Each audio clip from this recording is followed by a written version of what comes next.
Southeastern Bow Hunter Podcast. Hi guys, welcome to another episode of Southeastern Bow Hunter Podcast. In this episode, we are going to have Mr. Nick Freese from G2 Outdoors come on to tell us all about what G2 Outdoors is and his season, and we do a little bit of how do you say it the right way? We say some things. We talk about some stuff that's been happening this past year regarding poaching and some Ohio stuff. It's a really good episode. So I really hope you guys enjoy it. Before we get into it, Nick, obviously we got to do the partners. We'll run through it pretty quick. Working Class Bow Hunter, as you guys know, been partnering with them for a while. If you want to get some Working Class Bow Hunter merchandise like this hat or a hoodie or shirts or anything that they have on their website, workingclassbowhunter.com, go to that website, pick out whatever you want, and use the code SEBHP to save you 15% on all of it. Next up is going to be the Bowtique. So I actually was on the phone with Michael today. We're making some plans about a promo build that's going to be really sick. Can't wait for you guys to see it. Hopefully everything lines up. But the Bowtique, if you don't know who that is an arrow wrap company and also custom arrow building company that Michael has started. Awesome wraps, best in the game. I have probably used 3 different other companies and none of them compare to the Boutique's quality. And honestly, he can literally custom make anything that you guys want. I mean, if you want to put like a dead relative on an arrow wrap, you could do that. So definitely check him out. Go to the boutiquellc.com. And when you pick out whatever you want, whether you place a custom order or you do an already pre-made design, use the code SEBHP to get free shipping off your order. Next up is going to be Osseo gear. Joe Miles has been killing it this year, okay? If you guys follow on Instagram, Facebook, all of that, you'll see the gigantic buck that he just killed. Absolute stud. And Osseo gear has honestly been a game changer for me. The camo pattern is unmatched. It's just awesome, dude. It's just awesome. So go to OsseoGear.com, look at all the new things that are coming out. 2025 is going to be a big year for Osseo. Very, very thankful to be partnered up with them and be working with those guys on some stuff. And when you pick out whatever you want on the website, use the code SEBH to save you 15%. Next up is going to be Summit Tree Stands. Summit is, dude, amazing company. Awesome tree stands. They have hang-ons, climbers, the whole thing. So go to summitstands.com and use the code SEBH15 to get you 15% off as well. That is site-wide. Going to run through these last ones pretty quick. Scoutek, awesome camera company. Got a new camera coming out this year. Cannot wait to see that. Ace Hardware and Social Circle, local bow shop that I take my stuff to. They do a great job tuning. They sell all the major brands that we all use. So definitely, if you want to make the trip, go check them out. Ask for Hunter, John, Mark, all those guys. Awesome people. Bergie Bowsmith. Bergie is now a dealer for all of the brands that we use if you want to go the online route. He also is a bow wizard and will tune your bow to absolute perfection, bare shaft out to 15 yards. So bergiebowsmith.com, and then at checkout, use the code SEBH10 to save you 10%. Dialed Archery. Scott is coming on in a couple weeks, and we are going to be talking about the new Proof. If you don't know about it, the Proof is the Arxos, but upgraded. The Proof is an absolutely amazing sight. I don't have one yet, but it is everything the Arxos is, which is the best bow sight I've ever used, upgraded. So go to dialedarchery.com, go custom make your Proof today, and look, the options are unreal. They've got some small batch stuff coming for Working Class Bow Hunter. Just a lot of cool things with Dialed, and very, very, very thankful to be buddies with Scott, be able to work with those guys, and I'm excited to see where Dialed goes from here. Last but not least is going to be Camo Dust. That is the scent control company that I use, have been using for years, and it's the only thing I've seen that works. Hunted a couple times this year just because I wanted to go out, had the wind blowing directly towards the deer. They never smelled me. So go to camodust.com, get you the 6-pack. It'll last you the entire season. If it doesn't, they do sell individual cans. It's not that expensive. And Camo Dust will keep you concealed 100%. If you use it and it doesn't work, or you have any questions, reach out to me and I can either get with Chris or I can answer any questions you guys have. But I trust Camo Dust, and I think you should too. All right, that's all the partners. As you guys know, every single episode, if you don't know Jesus, the things he's been doing in my life lately, I can't even lie. Like, things have, I hate to say it every episode, but things have been kind of tough. It's been a little stressful. And that has only made my faith stronger. I'm not perfect. Nobody is. We all still sin, but because of what he did on the cross, we know that we have hope in him. And that is just an extremely comforting feeling. It's an extremely comforting thought. It's just, Jesus is amazing. Okay. He is my Lord and Savior. I pray to him that he is going to be yours. I don't want to get super preachy, but my life has changed drastically and dramatically ever since I gave my life to Jesus. And, I'm at a loss for words when I start talking about it. I really, if you don't know him, please give him a shot. Just sincerely, from me to you, from my voice to your ears right now, please give Jesus a shot if you haven't already. You'll see major changes, all for the good. There is no one like him. God, I love him. He's an awesome, just amazing. Anyway, getting a little preachy. Sorry about that. But anyway, this episode is great.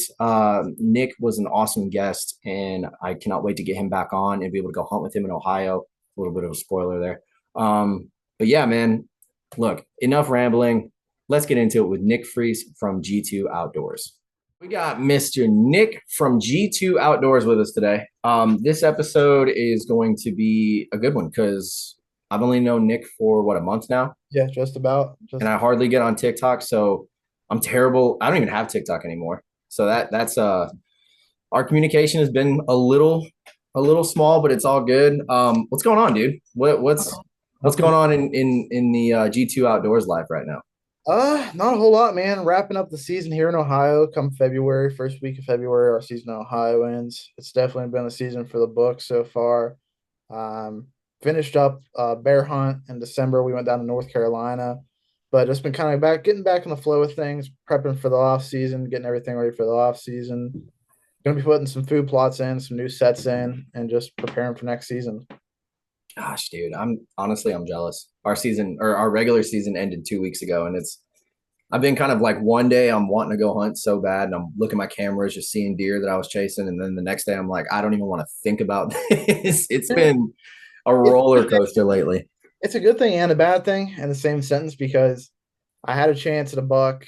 I know we talked about this before we recorded. I had a chance at a buck early season. Didn't end up able to recover that deer. So I've been on the fence about whether to go out or not go out, and had some bucks show up on camera that already dropped their horns. So I'm not even going to chance it, because my luck, I'd go out and shoot one of the 130s we have that are and it falls off. Studs. So well, for those listening, if you can hear my cat in the background, I know I warned you about it. She's over here singing again. So I don't know if the editing is going to take it out or not, but it's a little cameo for her. But yeah, man, down here, what's crazy is, so like every year I feel like our deer drop in late February or early March. The crazy thing is, man, is like our deer last year, the one buck that we had that he survived till this year, and he was one of our hit listers for this year. He didn't drop till after season last year, like middle of February. He didn't. Yeah, that's what I'm used to. Like in Georgia, it's not uncommon for them to still have antlers in April. Yeah, in some places. But I had one buck that dropped. So actually, this is a deer that I had come in one time when I was sitting. He just never gave me a shot. And then like 3 weeks later, he dropped one side, and I'm like, well, okay, that's that. Like he's not going to get shot this year. And then I had another buck that I actually found the shed from him 2 weeks ago, and he already had dropped one other side too. So it's like, I got deer running around with no antlers right now, and it's not even February yet. Yeah, I'm not used to it either, man. Like I hunted Georgia a few years ago in February, they still had a rack. In Ohio, usually come February, they still have a rack. So I'm throwing off. Like I said, we're getting trail camera pictures of deer coming to the scrape, coming to the feeders, and you can see the nubs. So it's like, man, I'm not gonna chance it. Not even gonna chance it. Yeah, I was telling a buddy today, I feel like this time of year, at least for me, is probably the most depressing time, because it's like deer still have antlers, it's cold, and I can't go hunting. Literally. It's like, all right, well, let me just work on my setup, I guess, change some things maybe, or go shoot, or just do something else for a month and then get right back to it. Because, in Georgia, we can feed, which incidentally, we have CWD now. Really? You heard about that? Yeah, our first case was like 5 days ago. That is crazy. Yeah, so I got I'm gonna get Lindsey Thomas to come back on next week, I think, and we're gonna just dive into it and see. Because like, I don't know your opinion on CWD, but I think it's kind of like the COVID of the Yeah. deer world, because I know they inflate numbers, and as far as I understand, there's never been a CWD deer that's actually been found to have naturally died from it. It's Yeah. always either hit by a car or a hunter or something like that. It's crazy you mentioned that because like last year or this past season, I should say, 2024, from June till first week of September, dude, we didn't have any rain. So if I thought the deer were gonna get sick at any point, it was gonna be then. And we only found one dead deer Huh. property at all. Like, and it's crazy because there's no water. I mean, there is water. I should Yeah. say that there is water around, but I don't think the deer realistically go down this fucking traverse to get to it. Yeah. Yeah, I don't know, man. It's weird. I'm not too worried about it. I mean, if CWD becomes a thing, the outlaw baiting again, then whatever. I'll figure it out. I mean, I know how to make a mock scrape, know how to read sign. It's not like the end of the world. But the problem is, even when it was illegal here, people were still doing it. Yeah. Like I know people in Michigan where it's illegal to bait and they can still go to Tractor Supply, pick up a bag of like molasses corn, put it out and kill a deer. Yeah. So, and no one ever knows. And it's kind of messed up, but it's like, I'm not going to waste my time. If I'm Yeah. going to do that, I'm going to go to public, like at least there it's more fair. Yeah. I mean, I don't know, man. Like I feel like it's a big debate in the hunting world, really. I mean, like with baiting states and then Mm-hmm. CWD. I mean, I feel like there's always going to be a debate with baiting and CWD. Like they're there hand in hand. Um, I mean, I don't know. I haven't had to deal with it a whole lot, so I really can't say too much on it. I can Yeah. say that over the past 7, 8 years that we've been really like baiting or even have remotely have feeders, we haven't had a sick deer really. Hmm. I don't know. Me and my wife had a big debate about it on the way to her mom's like 2 days ago. And I told her, I was like, well, probably about to start saving a lot of money because there's CWD in Georgia. And knowing how sometimes these things go, we're not going to be able to buy any food anymore. Yeah. And she was like, why? I was like, well, and so I went down the whole rabbit hole. I was like, there's this group of people out there. Some are biologists, and maybe there's something to it, but they think that if you bait, it increases your CWD numbers. And it's like, yeah, even if you don't, they still hit scrapes. They still lick each other's faces. Like they're Yeah, gonna get it, they're you still know? because they're gonna do what deer do regardless. Exactly. So I don't know. I mean, shoot, I'd be fine with saving a couple $100 a month. I don't care. Like I'm not gonna complain about it. Yeah. But all right. So what exactly is G2 Outdoors? I know I asked you that and you told me, but for the listeners, what is it? Yeah, so I'll go into the in-depth version of it since we got some time. So backtrack 3 years ago, exactly. Deer season 3 years ago, so that'd have been like 2020, 2021. Me and a buddy Greg of mine, we were hitting the woods very hard that season. To say it was a rough season was nonetheless. From the start to the end, it was rough. And I've been around guys that filmed hunts before, like my cousin. He's big in the industry. You can look him up. He's got an article on North American whitetail. Oh wow.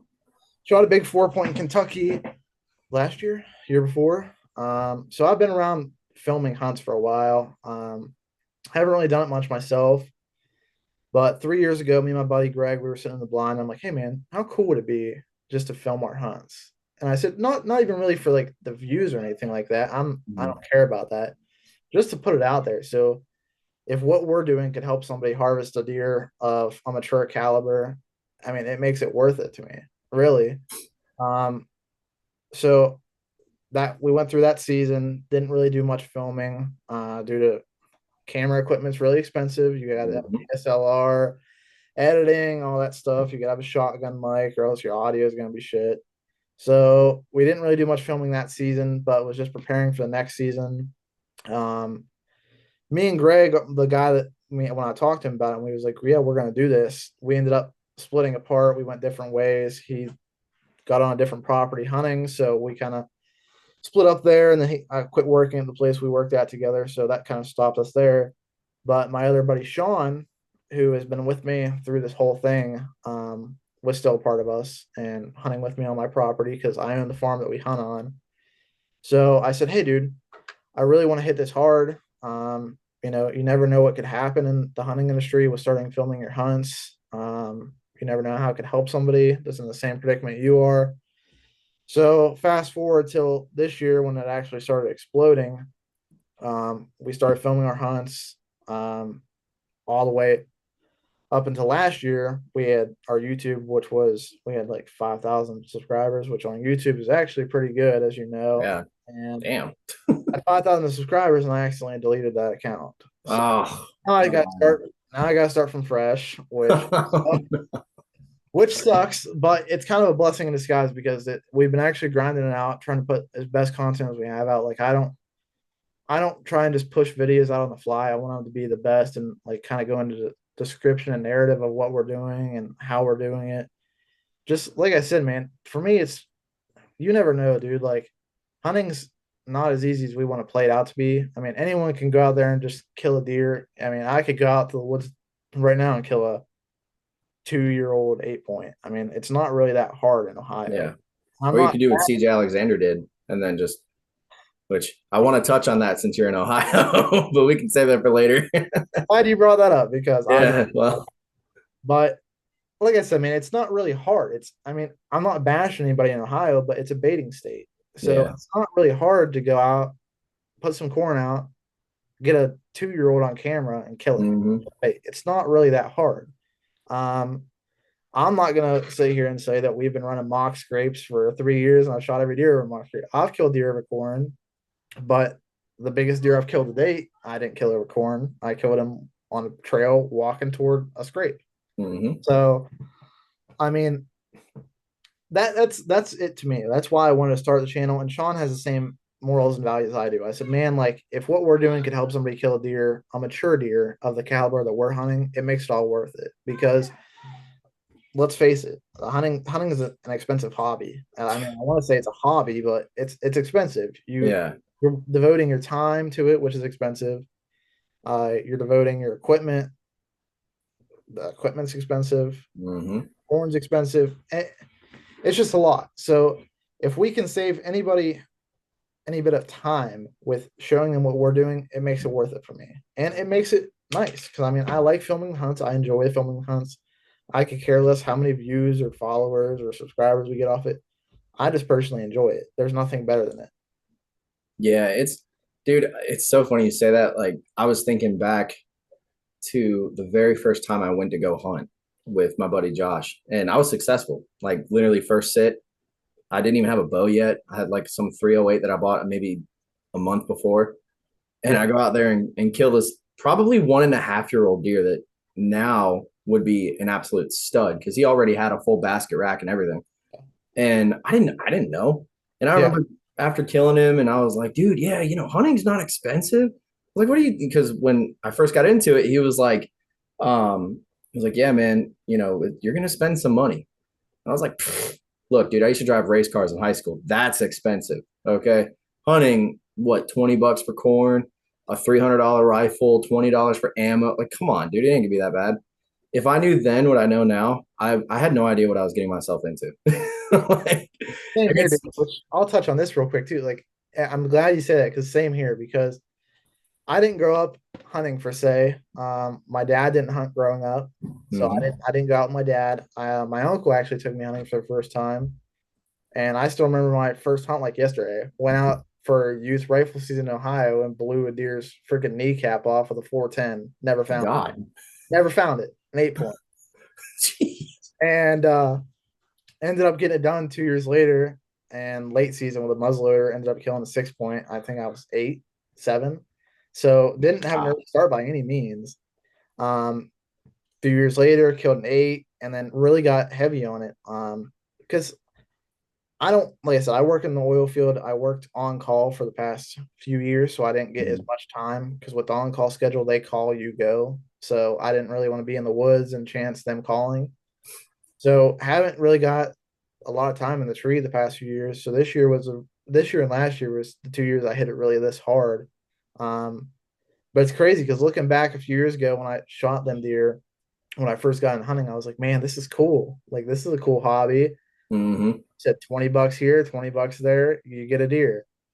But now, fast forward $40,000 later. It's like, fast forward now, where I killed my first turkey, $800 an amount, $300 ozone locker next to mhm. me. My bow, which is $1,000 with $300 sight on it. Like, it's expensive. Yeah. So I even remember saying that when I got into bow hunting, because I think I started bow hunting about a year or two after I got into it. And I said the same thing. I was like, yeah, man, arrows are, because I'm buying like cheap Walmart stuff. I mean, you can see that bow in the corner. That was my first bow. It's $300. Got it from Cabela's on a some deal they were running for Christmas. And I got that. I got some Walmart arrows, learned how to cut them myself. So I saved some money there. Then I started thinking like, all right, well, I need to upgrade the bow. And then I need to upgrade broadheads. Well, then I need better arrows. And it spirals, man.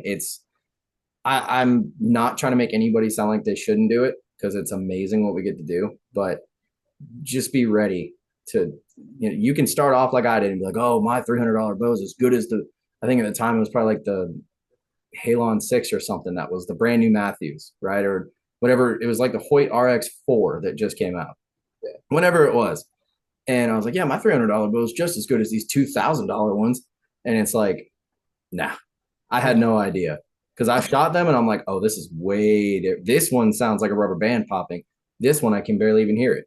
And that's just one thing. So I don't know, man. And the thing is too, you guys film. Like I tried filming. I won't lose a deer for the camera, right? yeah, I won't either. And I'll touch on that as well. Is whenever we decided to do the filming thing, is like I said, I started with the one buddy, and then Sean rolled into it, and he was doing it with me that same season. And we didn't do much that year. We filmed a hog hunt in Georgia, and that was about it. I didn't end up killing one. Greg did, but fast forward that, like I said, we kind of split up, and it's still me and Sean doing it. But this season was the first time we got like footage on hunts, which I will say is tougher than you think. Like anybody that's wanting to do it, ground blind, do a ground blind. Yeah. Hunting out of a tree stand with a camera arm it doesn't suck. It's cool, but it's a pain. Mm-hmm. You got to have your exposure right, or else the video is gonna be whitewashed, and your audio has to be right. And then trying just to kill a deer, trying to kill a mature buck, and in itself is a task. Mm-hmm. And trying to film it on top of that is another task. So yeah. We didn't struggle with it a lot. Like I want to say we're very successful with our filming, and then like we started up our own like podcast series, and it's not really yeah, it's not really a podcast series. It's like we've only done 2 episodes now, 3. Oh, okay.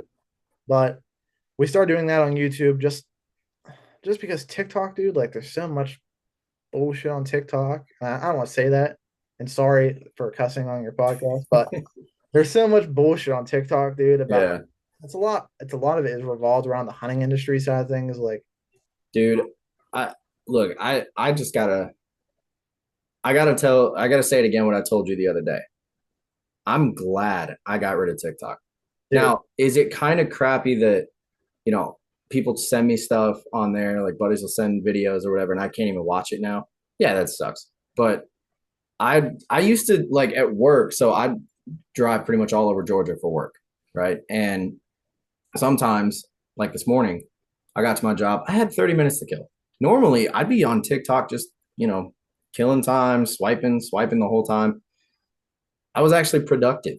Like I got stuff done that I didn't get done yesterday. I was able to work a little bit on tomorrow's episode. Like there was things I was able to do, and my biggest gripe with TikTok is the fact that I have to spend over an hour editing a video just to get to the right spot. If one of my buddies sends me a clip and he came on the podcast, or I just feel like sharing whatever he sent me, and it's him drawn back on a deer, and the whole video is him shooting this deer. You see the mule kick and it runs off, but I have to get it right before that arrow hits that deer, and then transition it to where you just barely see the mule kick, or I get a strike. I think I got like 15 strikes, dude. I got a kill video on TikTok. You what? I got a kill video on TikTok and it hasn't got flagged yet. Huh? See, that's man. Surprisingly, one of them did. The one didn't, and you could see the doe just crash on camera. So, man, and they didn't find it. It's surprising, but like that's the thing, man. Like I just don't agree with that. Like, yeah, you should be able to share what you want. Like Yeah. YouTube, I post whatever, and then I don't. YouTube, Instagram, Facebook, you can show anything you want. Yeah, and I don't, like I said, TikTok, it's a pain, man. It really is. I need to delete it, but I got a lot of following on there, and it helps the algorithm with the YouTube because, like I said, Yeah. our YouTube, we just started our podcast series, and we got the one from a few days ago. It's got 1.4K views and 200 likes, which is damn good for YouTube. Damn good. So, like I said, it works. Damn. It works. What And are y'all putting in there to get those? Because dude, I'll tell you this: the most viewed video I have is T-Bone's last episode. It somehow got up to like 4K, and ever since then, the highest I think was like maybe 200 views. It really, makes no sense because like I try to do like certain, because it's all about like what you put in the intro, isn't it? Or not the intro, but like the title of it.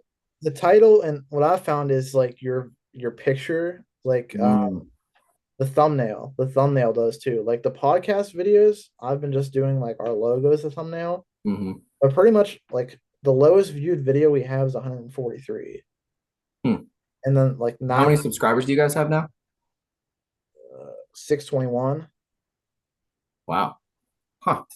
So like 1.4K views, 272 likes, 1.7K views, 335 likes, 986, 133 likes. So I thought I had this theory, this conspiracy theory that I was getting shadow banned, and you just proved it for me. That's ridiculous, man. Like, and that's, me and Kurt talked about this. Shoot, maybe on the episode. If not, I know it was off of it, but um, YouTube is tough for It podcasts. is tough. It's very tough for podcasts by itself. And then you're talking like, like Seek One and those guys, they get 500,000 views, Yeah. sometimes over 1 million. And that's great. Like those dudes are awesome. Yeah. But to do the podcast, because that's all that I'm basically doing on there. Does anybody really want to sit there and watch two floating heads talk the whole time? Probably not, but I enjoy it. I do too. But I don't know. Like the platforms that I use for this is way better than YouTube, like by far. So it's kind of just one of those things. I put it out there. If somebody wants to see it, they can see it. Eventually, like this year, I know we're going to a couple shows. I think I'm going to like the GON Blast. I'm going to the World Deer Expo. We're gonna do the annual bow shoot, and we always have somebody film that. I mean, there's that, but it's just kind of, I don't know. I would like to do the filming thing, and I do have a buddy that wants to do it, but I already told him, like, you better have money saved away for a nice camera. You better, know how to edit. If you want me to edit it, I can edit it, but it's gonna take a lot of time. The editing is the hardest part, which Yeah.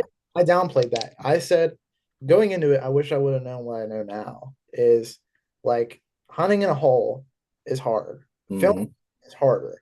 Which my cousin does it. Like I said, he does it and he's very successful with it. He's had videos on the Outdoor Channel before. Like he did What's your cousin's name? Riley Emery. Killed a big 4 point in Kentucky 2 years ago. Sounds familiar. It's American whitetail. I'm gonna have to look him up. That He's sounds familiar. he's big. But like I said, he's done filming for years. He came out and filmed me on a turkey hunt a few years back. And I always followed what he was doing. And I was like, man, that's kind of cool. He films Yeah. he makes it look easy. And I'm like, man, like that looks cool. And I decided to do it. And like I said, I wish I knew then what I know now because like I said, the editing is the hardest part.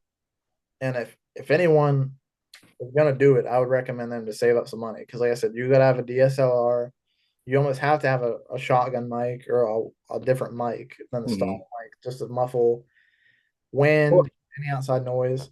do you think practicing, like, you know, in the off season, just have your, because I run a climber and a hang on now. Do you think if somebody was like, okay, I'm going to film this coming season, would it be beneficial for them to like set their tree stand up, take the stuff up with them, put it in the tree? You don't have to go all the way up, but just get in the tree 100%. and then sort of like learn like how to pan slowly. Because that's the one thing I've heard is it's not getting your stuff up there. It's when you've got a deer in front of you want to kill, you have to make sure that deer's in frame before you even draw that bow back. Yeah. And then sometimes they'll move and you got to nudge it with your elbow, and it's just like a whole thing. It's hard. It's very hard. Because like the first deer I got on film, it was the start of the season, was a doe. And I didn't end up recovering her because the broadheads, like I was telling you before, her and a buck, I ended up having the same problems with those broadheads. But That one I self filmed, and it was hard. She came through 20 yards like within a matter of seconds, and I just got in the tree. And so I ended up having to knock an arrow, flip up my drop away, and then move the camera slowly on her. I ended up getting it all on film, but it was a matter of 2 seconds. I had several different things to do. So you have to press play, Yeah. move the camera over, look at the screen on the DSLR, look at the screen on the DSLR, make sure you're on camera, and then draw your bow back and shoot. Yeah. See, I couldn't do that. It's I struggle enough to draw back as it is. Like, which with my buck, it was a lot better because I had Sean in the tree with me. yeah. And the buck came in, and all I had to do was worry about drawing back. Which, if I had to film that, dude, I would have been a mess because I couldn't keep my composure with the buck coming in as it was. So if I had to move the camera around, that would have been a headache. Yeah, that's why I enjoy like Midwest Whitetail, Heartland Bowhunter, Seek One, Jay Maxwell with 4610, like all of that. I watch that and I know what goes into it. So every time that Jay will drop a video or something, I'll text him and be like, dude, awesome video, because I know what he had to put into it, and it's just I respect it. I mean, like I said, my buddy wants to start filming. I told him flat out, I was as blunt as I could be. I was like, Hunter, I am not a filmer. I'm not. Like, if you want to do this, that's fine. I can learn, but buddy, you better be ready for some mistakes because it's gonna happen. Like, if you want to film me, perfectly fine. You want me to film you? I'll try. Like, I can't promise anything. The biggest thing about it, dude, that I love, and I call me what you want. The biggest thing I love about it is being able to relive the memories of it. Because, like, yeah, you can have a turkey on your wall or a mount on your wall, but having the video as a memory, yeah, you can't beat it. You can't beat it. Like, well, and if you make a questionable shot, you can go back and look. Like the last deer that I shot, if I was filming, I would have been able to tell, okay, this is exactly where I hit her. Instead of, getting down, looking for blood, not finding it, going back, being on the phone with my buddy, walking in circles, for an hour, and then having no idea. With my buck, it was very beneficial because I don't care. Do you care if we jump into that for 1 second? Go ahead. You can talk about whatever you want. Yeah. So my buddy Sean ended up coming out archery season, early archery. He ended up shooting a buck early morning. So he shot a morning. I shot that buck in the same stand I shot my deer out of in the morning. We backed out because we couldn't find blood, couldn't find the arrow. He ended up calling in a drone to come find his deer. Mm. So we went back in there that night because he had the shooter that I wanted in there that morning, right underneath him. Mm. So we went in there that night. Hindsight 2020, looking back, shouldn't have did that because he shot a deer out of that stand. So it kind of a little rough tracking. But last light, like literally we had 30 minutes left of daylight. The buck I want came in 20 yards, and on the camera, it was great because if I would just tell you like I am right now how this hunt went down, you'd call me a liar, and I wouldn't blame you because this deer came in. We had action all night long. We had a deer bed down upwind of us. Or no, she was downwind of us. The wind was blowing right at her. But I will credit this ozone locker for everything. The best purchase I ever made was this ozone locker. Had this deer bed down at 15 yards in front of us and didn't even blink an eye. So the wind was perfect. And we had a 6-point come in at like, I don't know, an hour before dark. And he came in behind us and was acting all spooky. Ended up walking off. And I'm like, all right, cool. And we still got time. Well, the spot we were sitting there is like an old abandoned garage and this field. Imagine that, a garage in a field. What a better place. And, there's one piece of panel missing. And I'm looking at this one piece of panel that's missing, and I see a rat coming through. And I'm like, all right, cool. Huh. I'm thinking it's that 6-point. Well, it was the 6-point. The 6-point came out first, and then this goofy looking, I'll have to text you a picture of it. This goofy looking buck comes out behind him. I'm like, yep, that's him. That's what I want. And he came out 20 yards. And when he came to the field edge, he was calm as could be, not a care in the world. And the spot we had the stand set up in was a great spot. It is a great spot. The cover could have been a little bit better. But the deer came in 20 yards and literally as I'm drawing back, locked up on me, like staring at me. And I'm like, man, don't let this happen right now. This isn't the time for this to be happening to me.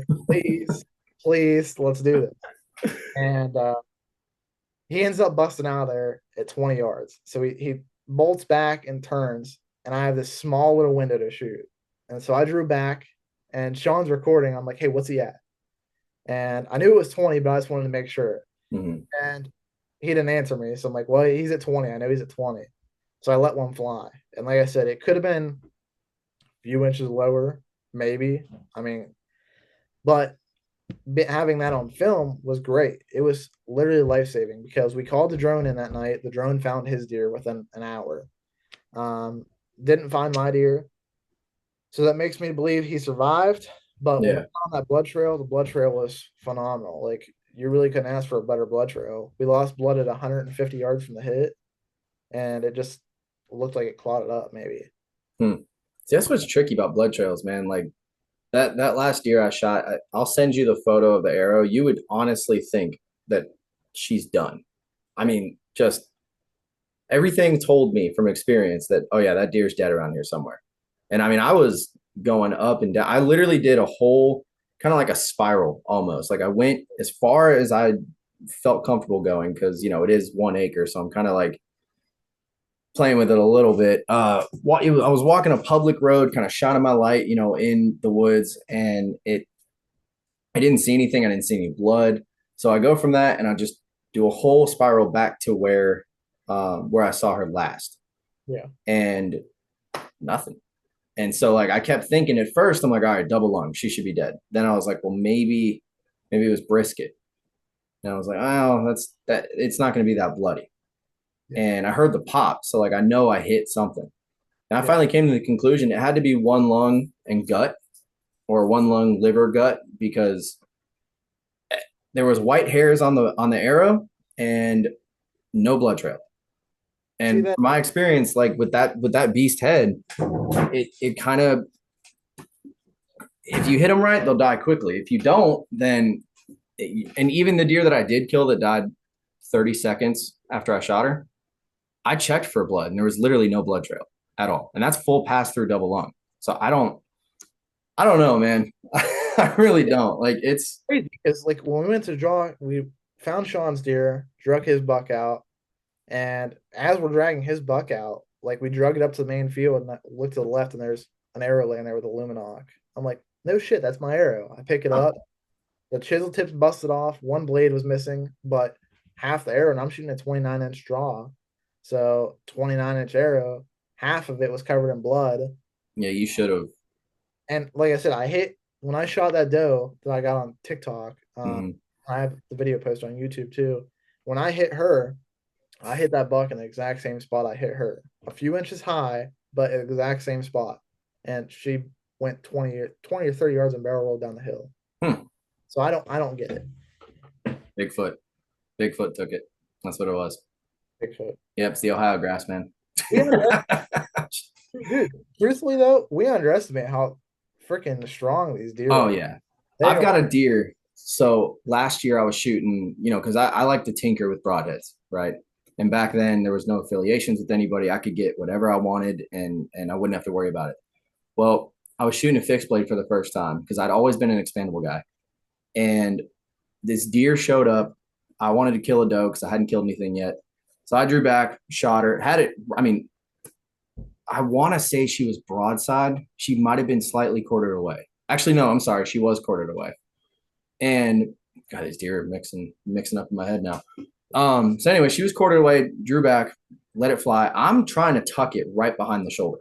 Yeah. And get it, because that's how I killed Pickles back there. And so I knew it was a good shot. Dude, as soon as that arrow hit her, the loudest like crack snap sound I've ever heard. I'm thinking, all right, I just shattered her shoulder blade. There's no way she's going to live. Yeah. And the arrow stayed in her. So I'm like, all right, I'm following the lighted knock and stuff as she's bounding off. I get down. I look for blood. Blood was kind of couldn't find her. And that seems to be what I swear to God, the tree that I get into, the same property that I was talking about earlier with the other doe that I didn't find. When I hunt out of that tree, if I shoot a deer, I never find them. But then when I hunt in a different tree, I've got 100% success rate on that. It's bad luck. Makes no sense. Yeah, the tree is cursed. Well, that's like I claim Sean's tree's cursed because, like I said, he had bad luck in that tree the night before. with the night before he shot his buck, he had 150-inch deer at 20 yards, and his release popped off his D loop. Oh God. And then I hit that buck and didn't find it. He shot his buck, and we found it with a kudos to a $500 drone calling in. Found his buck, and then I shot that doe out there. But then the one target buck I was hunting showed up in there the day I was going to go in and kill him. I literally had my camo on, laid down on the couch, and took an ibuprofen because I had a major headache, and snoozed my alarm. And he was Oh, in there at 4:30, broad daylight, 20 yards. I'm like, God dang it, man. I hate when that he, happens. he only does it once. He only does the same thing once. Yep. He That's daylights usually how the old ones do it. he daylights it once, and then he's done. So next year, I'm hoping it's the year for him. Yeah, don't take ibuprofen next time. I'm not taking it. I'm just going. Yeah, no, but I mean, back to what you're saying about how tough they are, dude. This deer is still alive. That doe, my wife named her Mary, the holy doe, and won't let me kill her now. Because, like, she walks in and she limps and, like, she's thick. She blew up, man. She's easily over 200 pounds. Like, the biggest doe I've ever seen in my life. And I told my wife, I was like, I probably should end that. Like, I probably should kill her because, if a coyote tries to get at her or something, she can't run away. Yeah. I mean, she still has a really bad limp, and I know it's her because she showed up 2 weeks after the shot, had that same scar on her shoulder, and she still has that same scar. So what? Did you shatter her shoulder blade? Huh? So what? Did you shatter her shoulder blade? No, the arrow broke. Oh, it did. Yeah. I'm not going to say the brand name. I'll tell you when we get off of here, but I'll never use those arrows again. Like, I will never. I won't even use them for target. I went to tack last year, took the remaining ones I had, and just didn't even range the target. Just sent it. I was like, I'm done with this. But yeah, I mean, they're tough, dude. I have shot probably two deer now that when the shot broke off, I thought it was double lung and they would pile up. Never found them. So they're probably dead, but I don't know. I mean, I've seen deer get hit by cars and walk it off, and I'm just like, y'all are indestructible sometimes. It's Dude, they are very, very impressive. Yeah, I respect them. I mean, if you can take an arrow through the chest and live off of that, you've got my respect. I mean, hell, I'm not even gonna try to. I'll let you walk unless you're some old like gnarly buck. Then I'm probably gonna try again. But so all right, so changing gears a little bit. You're in Ohio. Yes. I've had conversations with buddies. I've had a buddy who actually has hunted Ohio public. And we were originally going to go to Illinois, but now I'm kind of leaning more towards Ohio. What for out of staters? What do you think the best option would be? Would it be hunting public or trying to get some sort of private spot? Private. Well, Really? what are you going? Archery or gun? Oh, archery.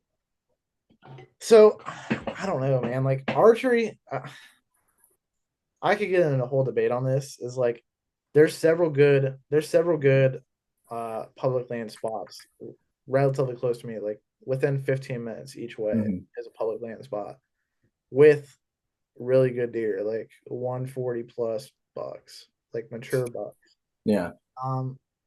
The issue you're gonna find with Ohio public land is like, and I feel like it's anywhere, is like there's no really common decency as hunters anymore. Really?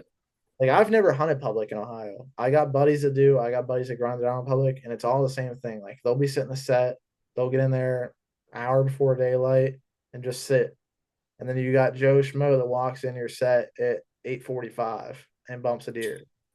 So I feel like that's anywhere though, but Yeah. Ohio is really bad. And over the past years, what Ohio really struggles with is the Amish. The Amish will come in during rifle season and just shoot everything that moves. Really? Yeah, they'll leave public land with a trailer full of deer. How? They don't have to buy a license. Why? Because they're Amish? Yeah. Okay, so when I come up there, I'm gonna claim to be Amish, and then Southern Amish, and then And that's a I'll real, see if I can get away with it. no, that's a real thing, dude. Like they don't. Is it really? Yeah, they don't have to buy a license or tag because they're Amish. So they don't have to buy What? a license and tag. They go out to public land and just shoot the shit whatever moves. Huh. They'll roll up in a white van and they will have a trailer attached and they will leave with that trailer full. That is no joke. Wow. Yeah. So Like that's Huh. in the same sentence, that's where public land is struggling now. Like Yeah. 2 years ago, it was nothing for you to go hunt public archery season and pick out a good spot with fresh sign and kill a mature buck over it. But now I don't know. I feel like now it's probably a different story. I mean, do you think Ohio, because Kurt and them were talking about it in an episode recently, and I know I always bring him up, but that is probably the one podcast I listen to religiously. They were talking about how if certain states went with the Iowa, I guess, laws, like game laws, that they could completely blow Iowa out of the water. Uh-huh. And one of the states mentioned was Ohio. I mean, you guys, look, it's no secret. CJ Alexander killed a 235-inch typical that I think that's probably the most impressive deer I've ever seen. Yeah. Doesn't matter how he killed it. Dude should be run through the ringer. I don't think he got a strong enough sentence, whatever.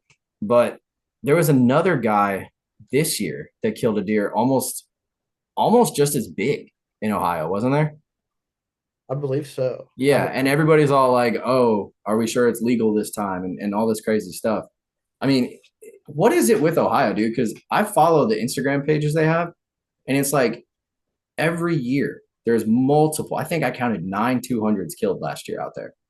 there's there's definitely like Southern Ohio. Southern Ohio is big on mature deer, like big mature deer getting taken.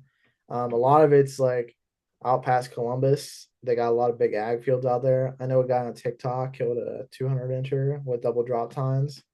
Not this year, 2 years ago, but I'm like, man, that's a stud.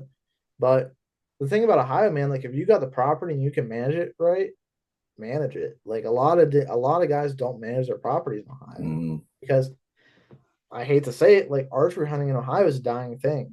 Like guys can poke out there with a 350 Legend or 450 Bushmaster, anything that's a straight wall cartridge, they can poke out there with. So why would you archery hunt? Me, I don't. I don't archer. I don't rifle hunt. I don't like it. I prefer archery hunting.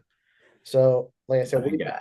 we manage we manage my property for that. Like I said, we 2 years ago when we decided we were going to take this serious, me and my buddy Sean, we both hunt on my property, Mhm. and we had these deer. We would pick like 6 deer that we were going to shoot that year, and they had to be over 4.5, 5.5, preferably 5.5, because I believe a whitetail deer doesn't hit its peak growth till at least 5.5, 6.5. I know Yeah. that's a big debate too, but I believe 5.5, 6.5 is like that magic number.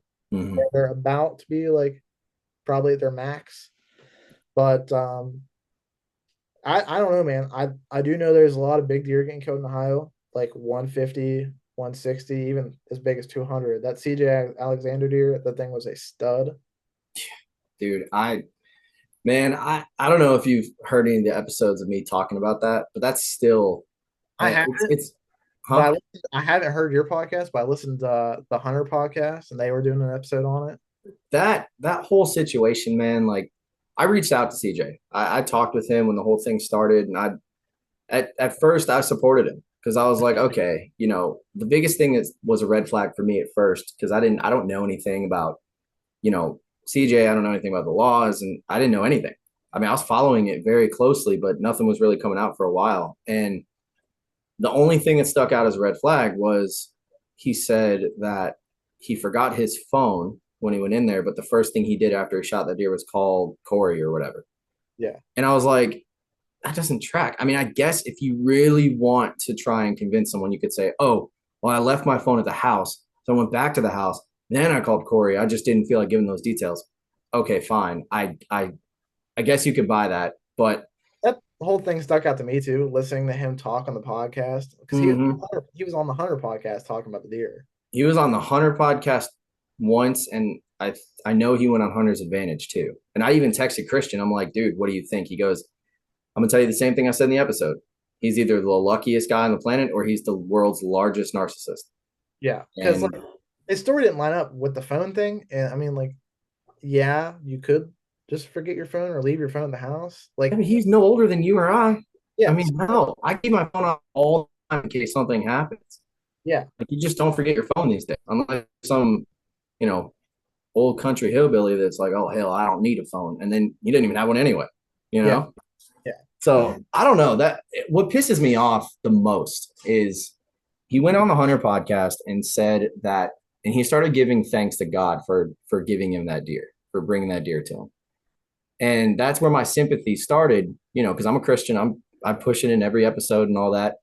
And that's where I got mad, because when it came out, he actually poached it. I wanted to message him so bad and be like, look, dude,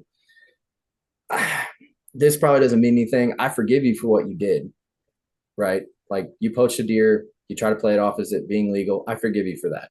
Probably doesn't mean anything, but just me to you, whatever.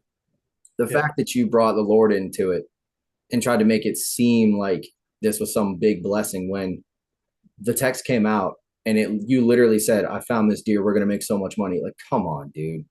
You didn't have to do I that. never followed up with it. Where did he kill it? Did he kill it on the property they were talking about? No, he went on on the DA's property or wherever. Yeah, he went on there and killed it at night. And that's why the photos were at night. And they tracked. So from what I understand, it's been a minute since I've looked into it, because honestly, I got so tired of hearing about it and talking about it. But with you being from Ohio, I had to bring it up. It's kind of like when someone's from Michigan, I always bring up the Rompola buck because it's funny. And yeah, dude, I guess they tracked his phone data. He did have his phone with him, and it showed him going from, I guess, his sister's place or wherever he was living to that property that everybody was questioning.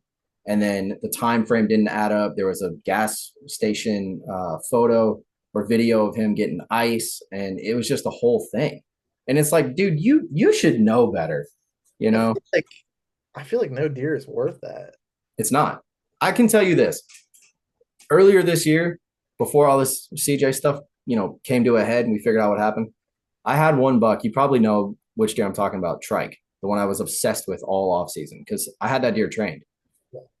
I made the joke multiple times, and I still do, that I could have, if I wanted to, if I want to pull a CJ, all I'd have to do is go sit one afternoon, have my bow with me, put a little bit of corn out, wait 30 minutes, and that deer would show up. I could have killed him in July. Yeah. But it's like, that's not worth it. No. You know what I'm saying? Like, it's just, no deer is worth ruining your life. That big 130 I had, like I said, he daylighted once, but I had him coming in the stand 15 minutes after I get out. So like 15 minutes after the legal shooting light, because I'd get out right at last light. I'd set my timer. When sunset was, I'd set it 30 minutes. And when that 30 minutes is up, my bow's getting put in my harness and I'm climbing down on a stand. Yeah. It's not hard to go by the game laws. It's not. You know, like, I don't know, dude. There's a lot of stuff that happens down here in Georgia that, you know, I could get into, you know, people getting permission from law enforcement to go poach. And I'm just like, I don't like that.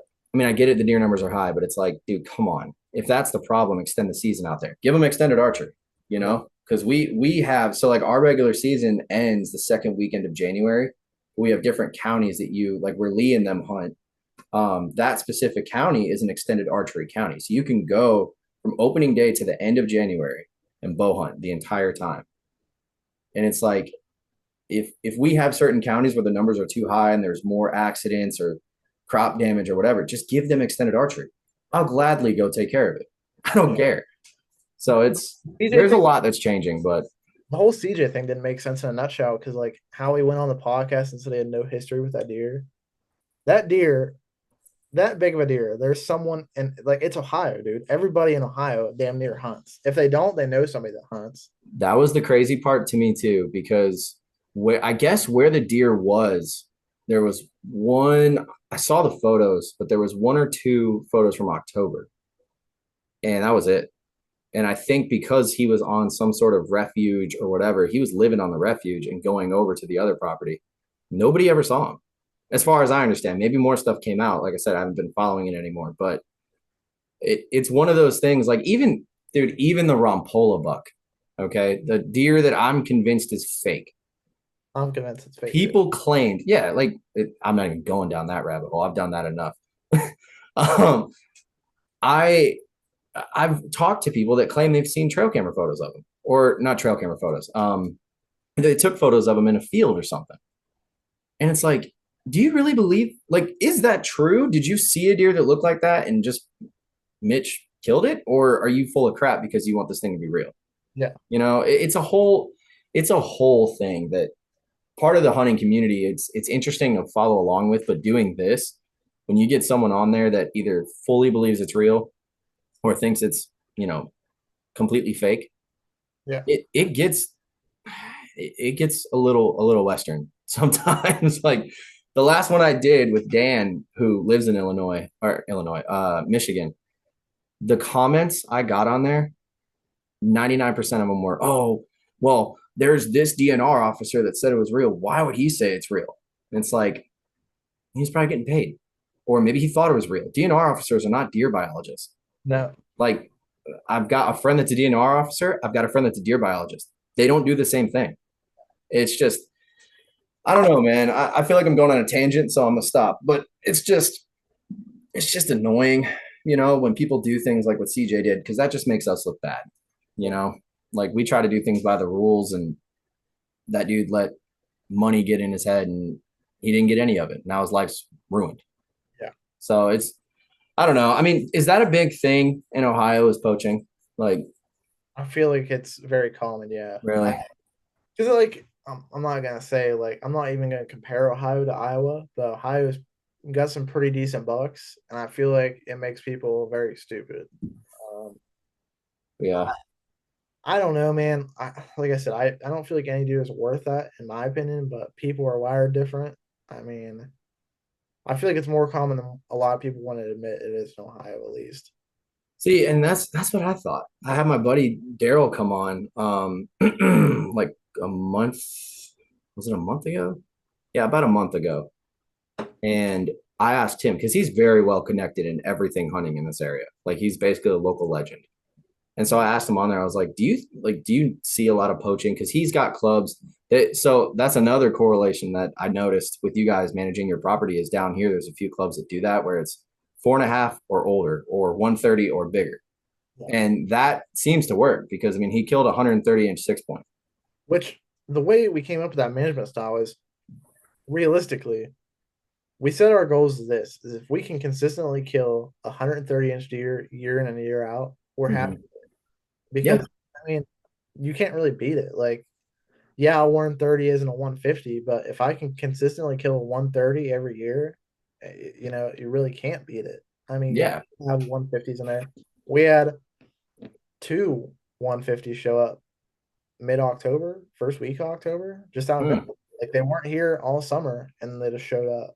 So I mean, like it works out in our favor in most circumstances. Like I said, the one deer we call wide glide, he's a really wide 8-point, probably 23, 24 inches wide.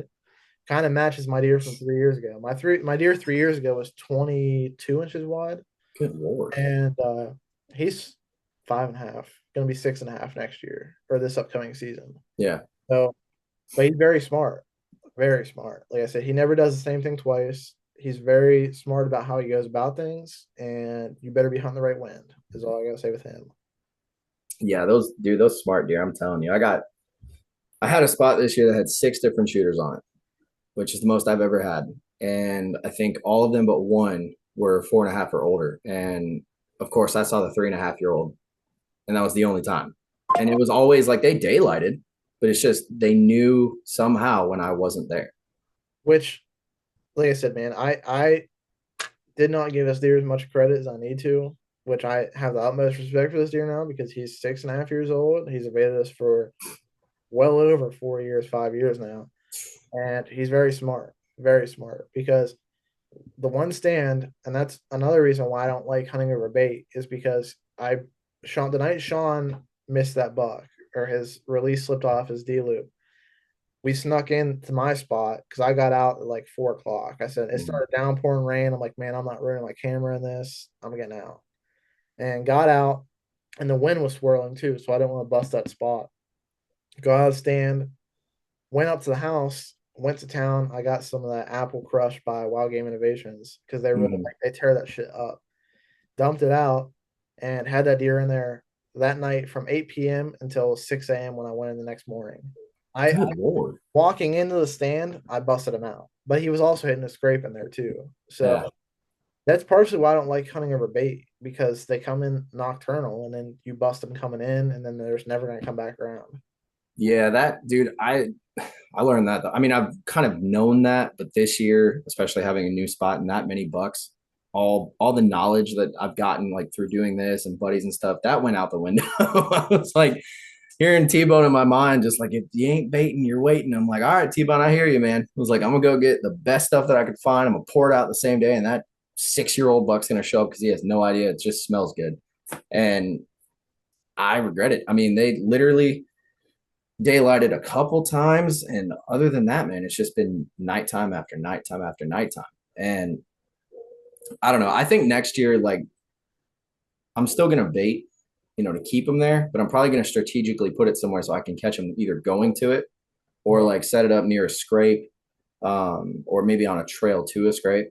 Which that's what I did. I put my bait on a trail to the scrape, but Mhm. bait was like 20 yards in front of me, so it kind of worked out. But rolling into this season, we came up with the game plan. We're doing a lot of food plots this season. A Yeah. lot. We're doing like 4 or 5 different plots, and the reason we decided to do that is because, let's face it, man, corn, like we talked about earlier, corn and that shit gets expensive, and Mhm. we really don't even bait, to be honest. Like we don't put out a corn pile and strive to shoot deer over the corn pile. I mean, we put corn piles out to feed the deer, but we don't really bait a whole lot until like now, January Yeah. and February, when they need the protein. I mean, that's realistically when we like to do it. Yeah, I don't know. I feel like this year was just a learning, like a hard kick to the nads. Like, hey man, you've been doing the same thing for the past 3-4 years. And how many deer do I have to show for it? One. Like something's got to change. I don't know. Georgia deer are weird though, and I hate saying like, oh, if you can kill them here, you can kill them anywhere, right? But Georgia deer are the only deer that I know of that actually look in the tree. Dude, it's funny you say that because, like I said, we hunted Georgia hog hunting 2 years ago, a year ago. Mm-hmm. And Ron, the guy we hunted his property on, he's got a property down by Fort Benning, Columbus area. Oh yeah, okay. And he's like, yeah, our deer out here are small compared to your Ohio deer. The first sit I did down there, I had a decent 8 underneath me. I'm like, dude, that's small to you? I'm like, that's decent, man. But he shot a stud down there this year. A Yeah. stud, like 140, 150 in Georgia. Yeah, that area, man. When I had when I had Michael Pitts come on, somehow I was able to convince him to let me do a tour of Real Tree Farms this year. And I told him, I'm like, Pitts, you better have like some really strong tape or something to keep my mouth from dropping all the time. Because what you guys kill out there, dude, that area is really good. Like the sweet spots I've seen is down where the Real Tree Farms are at, so like Columbus, Yeah. kind of west. I don't want to say Southwest Georgia, but kind of West Georgia, Atlanta, and then I would say probably out here we have one county that every year my buddy's been on a 180, and it's I see insane. studs in Georgia, but he hunts some urban deer. Who? Lee from Sequan. Yeah, well, he did. That dude. Look, I'm just gonna say it. I don't think Lee's ever listened to this podcast. I have reached out to them a million times. He is the hardest man to get in contact with, but I'm gonna say it anyway. That dude somehow has something about him that big deer like, because he killed 2 giants in Ohio this year. In Or Akron. not this year. Two giants in Ohio 2 years in a row. Yeah, he kills them in Akron. Where? Akron, Ohio. That's I'm suburban. I'm almost positive it's by Akron. You think? Yeah. Why? The where he shared the one video where it was like the graffiti by a grocery store. You're talking about which deer are you talking about? the one with the double drop tines. Oh yeah, okay. I forget the name of it. I forget the name It was of like Kimbo or something like that. it. Kimber, that's Yeah. it. And I'm almost positive it's by Akron. The B-roll that he did on the video was definitely Akron. Well, Unless he's smart enough to not put the B-roll as the city he's hunting. yeah. I feel like he does that. Well, we had a whole debate between me and my buddies, man, because like Lee posted some teaser, and everybody, I got it right, but everybody else was like, "Oh, that's a Georgia deer, that's Iowa, blah blah blah." I'm like, "No, dude, that's Ohio." Like, there's something about y'all's big deer that you can see it, and it's like that's an Ohio buck. Yeah. I don't know what it is. I have a theory, and you probably know where I'm going with this, but Spookspan talked about it on the Hunter podcast. And his theory, which I think I kind of agree with because I know it happens, is that certain high fences either let deer go or the fence gets taken down by like a tornado or a storm or something. And those genetics get out there. And then 5 years later, you've got, Lee's deer. I mean, have you heard anything about that out there? Is that like a I rumor I or? feel like it is. If that is the case, I need the high fence 15 minutes up the road for me to cut their fence. That'd be a great thing for me. Hey, wire cutters only cost like $10 at Walmart, man. Uh, I'm just kidding. they Dumb. got, they got some elk up there, dude. I'd like to get one of them. I Is it mean, is we it have them here too. is it And gonna like be I've heard stories about that around here, and I'm like, well, where are they? is it gonna be your first time coming to Ohio? Yeah. Well, for hunting, yeah. Yeah, I drove through there because I used to live in Illinois. And so I would drive. If I was driving, we'd go straight up from Georgia through Kentucky into Illinois. And then on the way back, I'd hit Ohio or Indiana, Ohio, and then bring it back down. So I've only been like twice. But yeah, for anything other than driving through, it'll be my first time. Definitely get a hold of me. I got some room on the farm here. I got some good spots. And Well, hey, I mean, like I said, we got public land around here too. So yeah. it's conveniently local. We got 3 or 4 different public spots. They're Okay. decent public land. And we got our farm that has 130, 140 inch deer. Yeah, I mean, I definitely am going to take you up on that because I'm wanting to, I've got plans. Like we're going to Colorado in 2 days, and my uncle that lives there for the past 5 years, I've been, getting in his ear like, dude, we need to go on a mule deer hunt. He's like, oh man, but the elk. I'm like, yeah, elk are cool, but muleys, that's where it's at. And we keep on trying to do it, and it's just so damn expensive. Yeah. And it's like I want to get out of state, but the thing is, I want to kill a nice buck here that's not only 102 inches back there. Like I want to kill a 120, 130 out here, and we have them. It's just hunting those types of deer and hunting a 3-year-old. It's completely different. So, Me and Sean, like I said, we went to North Carolina this past December. We just literally mm, got back the day before we were supposed to do our podcast the last. okay. We got back the day before that and went down there with the hopes of killing a black bear. Didn't happen, but oh well. Um, but now I'm looking to go to Arizona next season because Arizona For muleys? black bear. Uh, They got some really? big bear. Huh. See, man, I think if I went on a bear hunt, it'd have to be a grizzly. I want to, but that's 40,000. Yeah. After watching Cam Haynes's video, that's Dude, that's the only video I have ever watched outside of deer season where my heart is like pumping, where I feel like I'm the one that's shooting the bear. talking about Once We Were Wolves. Yeah. I watch that every Dude. freaking week, at least once. That video is probably top 5 for me. That dude is a badass. Yeah, Cam, dude. So I've got buddies that are buddies with Cam, and I've thought about like asking him, like, dude, poke him a little. Let me get him on the podcast. I don't think I could do an episode with Cam, not yet, Dude, because there'd be so many questions. I'd be like, how do your knees feel right now? Like, how many muscles have you torn today? Like, how many miles did you run? Like, how are you doing this stuff at 55 years old? It's insane. Between him and Muley Freak, I watch a lot of Muley Freak too. Oh yeah, His bear hunts I like. yeah. So Muley Freak, I think I do follow him on Instagram, but that one kind of falls in like the Bomar category for me, where there's been drama behind it, and I don't know how it's gonna be perceived. I There's know all that stuff got squashed, but like, I mean, do you know more? I don't really know much about it. Like, what happened with him? it so like the context of like the Hunter podcast I listened to and like I did a little research behind it is like he got permission, I think it was Idaho. He got Mhm. permission on a property in Idaho, went in there, told the guy where he was gonna be hunting, and the guy said, yeah, go ahead.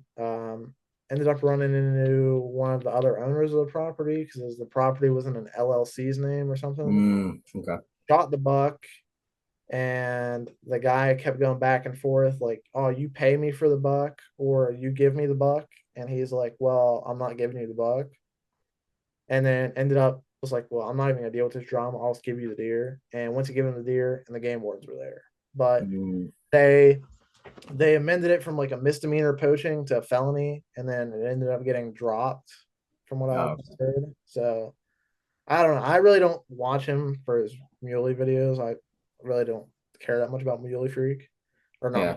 not muley freak, but muley hunting, I should say. I like it. I like his bear hunting videos. Mule deer, dude, it's not my thing. I don't They're know. so sick. I mean, look, you got a muley back there. Mule deer are so sick, man. I've never really been into them. My top two is like elk and bear. I really want to get a big bear and a big elk. Not even a big elk. Like I'd be happy with a 3x3. Yeah.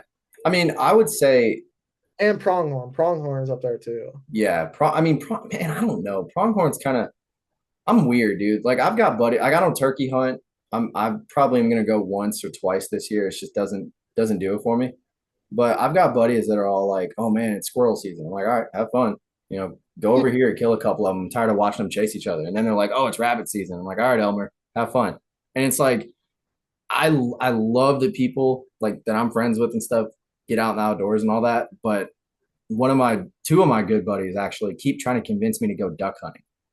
And they just came on, Thor and Christian, and they're always like, "Oh man, deer are cool, but ducks are so much better." I'm like, "No, dude, I want to chase something with antlers on its head."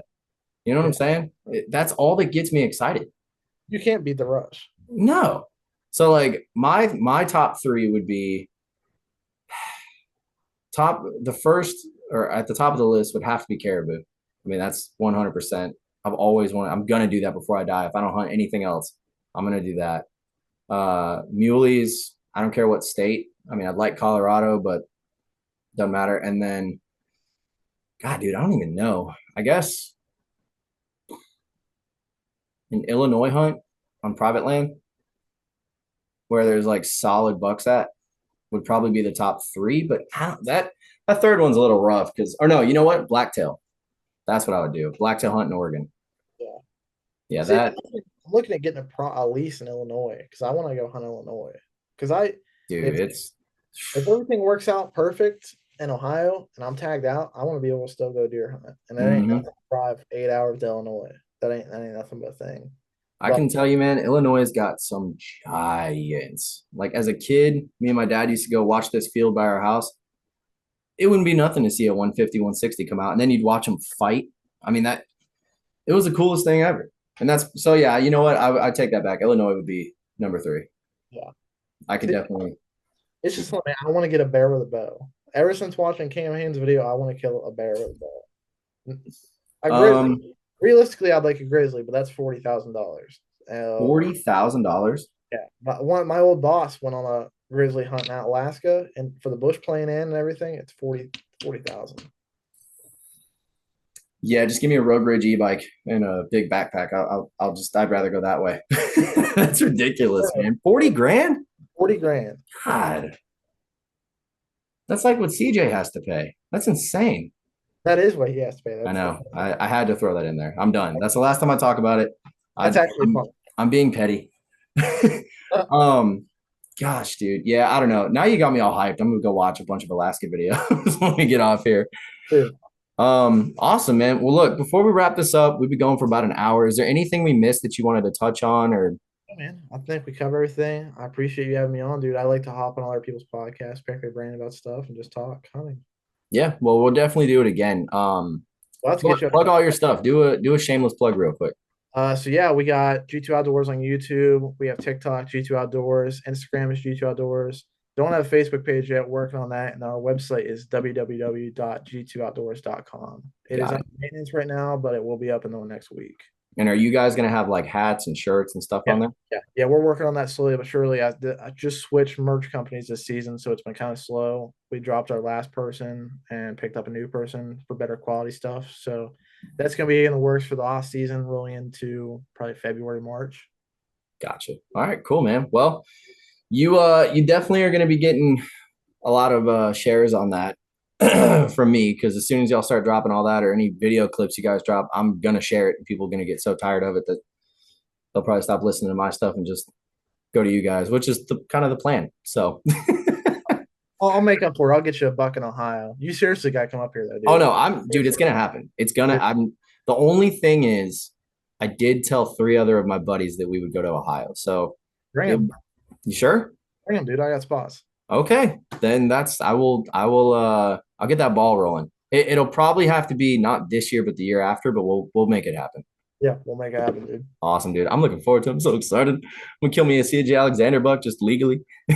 I'm kidding. That's not gonna happen. I'll shoot a spike. That's one other thing before we wrap this up. I actually almost shot a spike this year. Never shot a spike before. I had that sucker 20 yards facing me. I'm like, dude, I could. I tried to draw back too, but he Get saw out. me and it was bad. I mean, it'd be cool, you Yeah. know? Like one spike, it ain't gonna hurt. It was the last day. Oh man. Awesome, dude. Well, Nick, I appreciate you coming on, man. And we're gonna have to do this again. I want to hear some of the, I guess, preseason, I guess, tactics or whatever that you guys are gonna be doing. It's probably gonna help a lot of people because I know that I always say every year, oh, I'm gonna do X, Y, and Z, and I don't even get to X. Yeah. Like I don't even start it. So getting to hear all that will probably motivate me to actually work this year. Sure. But yeah, man. I guess until next time. Yes, sir. Appreciate it.